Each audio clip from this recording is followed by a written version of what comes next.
Today we're going to talk about the White Rodgers thermostat.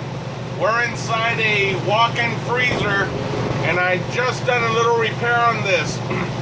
I'm going to show you how to make adjustments to the temperature. This is actually a mechanical, very popular thermostat which is still used today. This walk-in is actually very, very old, but it still works very, very well. But this is how you adjust it. You stick a screwdriver in here, and as you can tell, on the temperature, you'll see two needles. The big one on the right is the cut-in. No, the cutout. That's when the compressor turns off. So that's the temperature, the one on the right, where the compressor will turn off. The one on the left, because the temperature rises this way, is when the compressor cuts in. It will turn on. So let's see the inside. Normally there's a screw in the bottom you remove.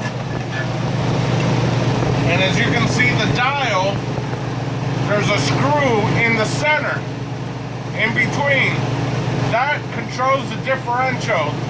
And what that does when you spin it, these two needles will get closer or farther apart. If you put them too close, the unit will turn on and off too much and it will be inefficient. If you put them too far, the food in the freezer the temperature will fluctuate too much. So the big one, you want to set the temperature that the compressor will shut off.